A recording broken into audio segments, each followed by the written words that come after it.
sebelumnya Swastiastu, Rahayu. Jadi kalau punden di depan itu sangat berkaitan dengan desa ini atau dukuh ini, karena pepunden secara pengertian masyarakat awam itu adalah sesepuh desa yang mana yang membabat alas atau yang memulai atau yang mengayomi desa zaman dulu. Nah, kalau yang punden sini diberi nama oleh masyarakat punden yang sedaleman. Nah, dulu sebelum saya kesini itu katanya ada pohon trembesi atau pohon munggur kalau sekarang.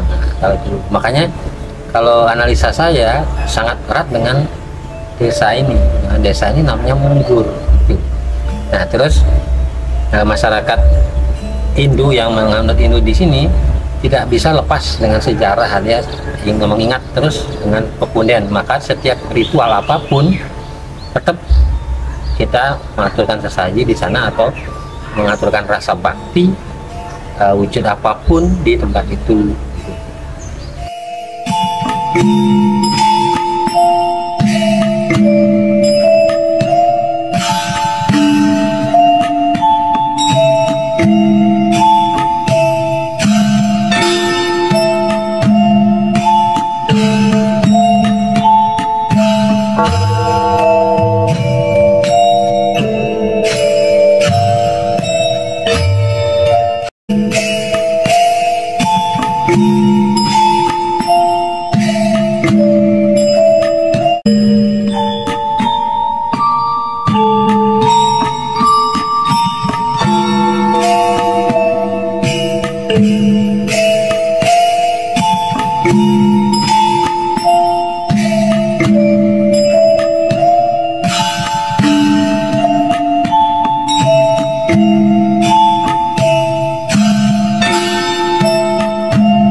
Kenapa pura ini dinamai Sedaleman?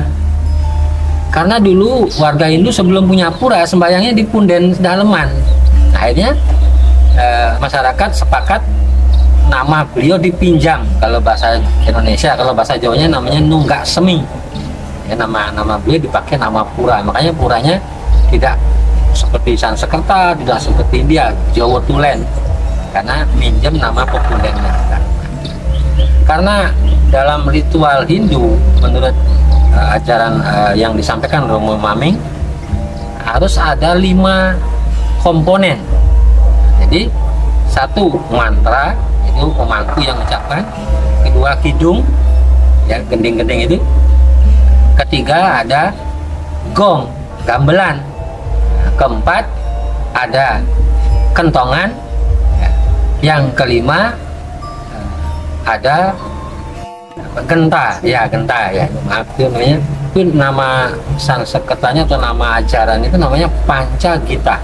Panca itu 5, Gita itu adalah hidung atau senian. Itu.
Ya, gamelan itu adalah bisa berfungsi 3 fungsi.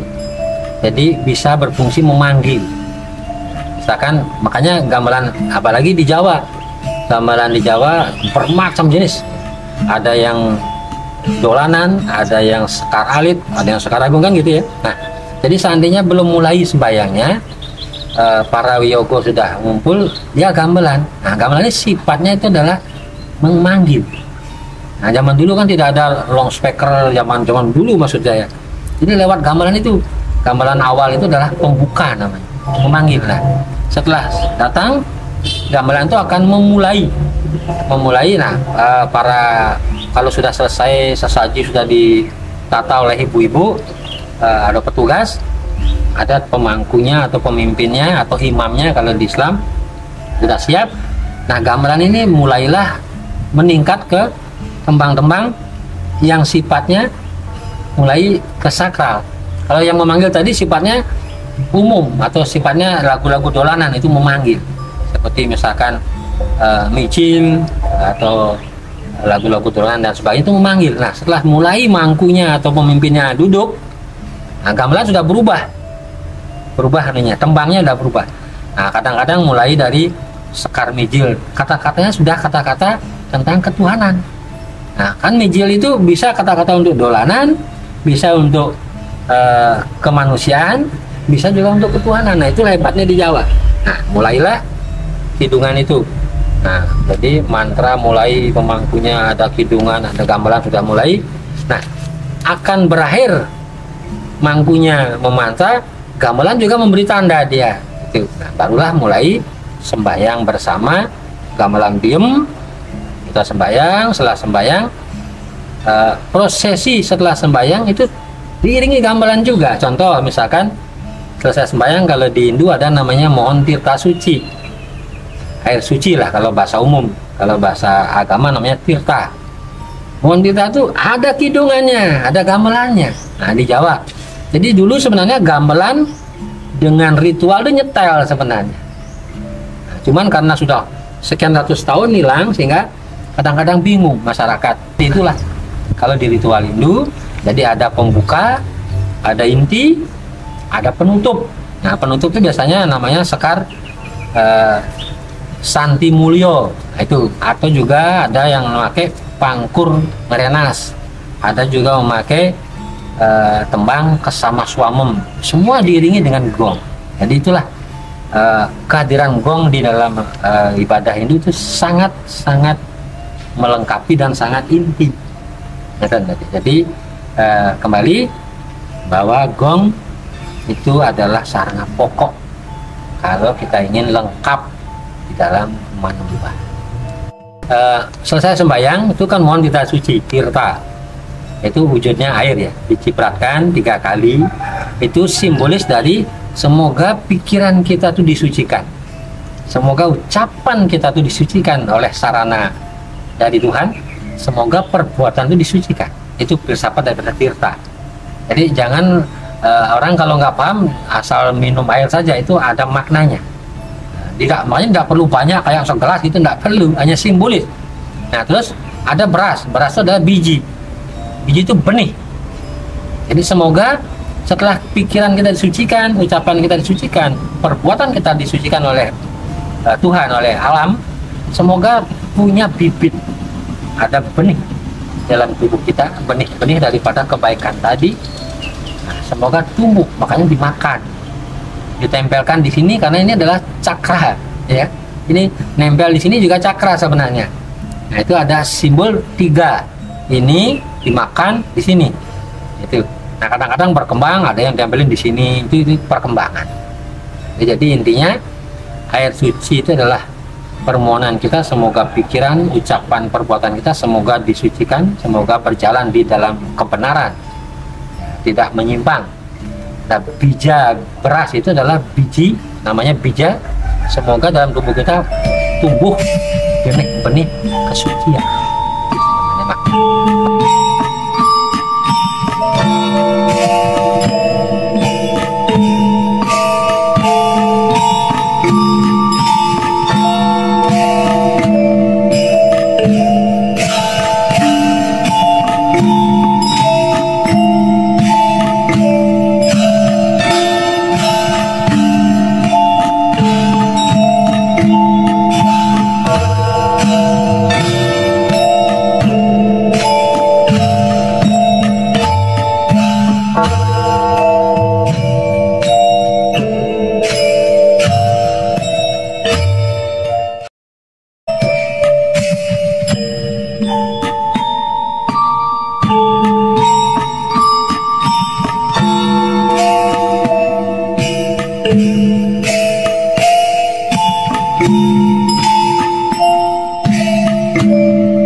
gamelan itu sangat berfilsafat, atau jadi tidak sekedar untuk bunyi-bunyian sebenarnya di ajaran leluhur kita Jawa itu. Jadi gamelan itu muncul, saya ke belakang dulu. Munculnya gamelan itu sebenarnya adalah dari suara alam. Suara alam itu coba kita dengar, suara alam yang sangat universal, yang sangat sama di dunia itu adalah hong. Makanya hong itu terbersit di instrumen gong. Makanya kalau gong itu sudah bunyi di dalam seni-seni sehari-hari itu, gong itu boleh dibilang pemimpin dia. Ya, jadi gong itu suara hong itu. Jadi suara gamelan itu muncul dari suara alam. Suara alam itu ada juga di tubuh manusia. Dalam tubuh manusia itu ada 7 cakra. 7 cakra. Jadi setiap cakra itu mempunyai suara. Nah, makanya di instrumen gamelan atau di instrumen musik yang umum kan ada 7 juga. Do, re, mi, fa, sol, la, si, do sampai itu kan. Nah, itu sebenarnya asal gamelan Jawa ya. Hebatnya leluhur di Jawa adalah mewujudkan gamelan seni itu lewat perunggu, lewat logam. Itu kehebatan leluhur di Jawa, leluhur kita ya.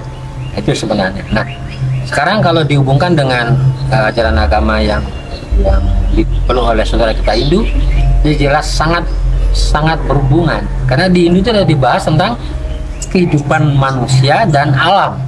Jadi sangat berkaitan. Makanya itu merupakan sarana pokok di dalam ritual 5 itu tadi, termasuk gamelan itu adalah inti. Nah, kalau ada yang hubungan dengan dewa-dewa dan itu sudah perkembangan.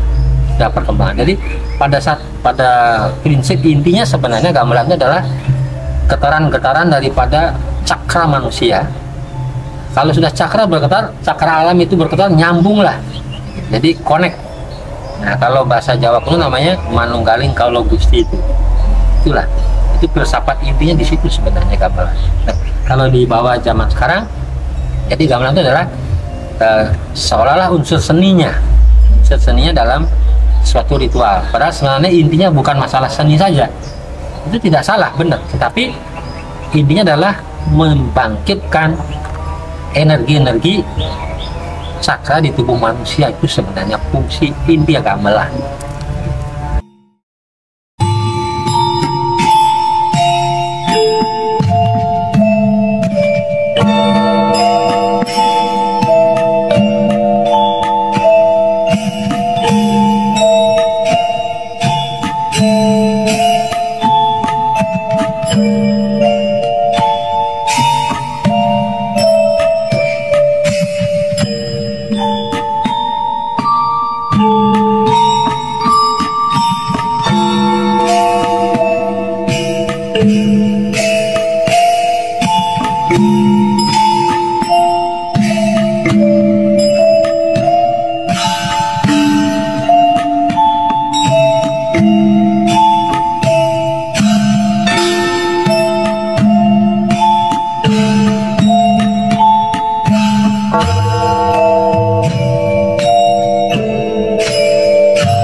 Untuk gamelan saya mempunyai kesan atau pesan kepada generasi dan kepada saudara-saudara saya di seluruh Indonesia, terutama di Jawa. Kalau ingin budaya Jawa ini kembali, harapan saya satu desa itu punya gamelan minimal 1 pangkon. Itu kenapa saya mempunyai kesan seperti itu, agar gamelan ini makin merakyat. Karena gamelan ini akan membuat manusia itu halus. Seni ini membuat manusia itu akan lebih halus, lebih olah rasa, lebih tepo seliro, lebih manusiawi, lebih berperi kemanusiaan daripada orang yang tidak mencintai seni ataupun gamelan. Kenapa saya berani bilang gitu? Karena suara getaran-getaran gamelan, apalagi gamelannya bagus perunggu misalnya, getarannya itu akan masuk ke saraf-saraf kita. Makanya orang-orang seni pada umumnya di Jawa awet muda, pasti itu, saya berani jamin. Kenapa? Karena dia selalu sering saraf-saraf gen-gennya dia itu selalu terobati, atau gennya yang rusak bisa diganti dengan mendengarkan musik, khususnya gamelan Jawa ini, atau disebut gamelan Jawa gitu aja lah.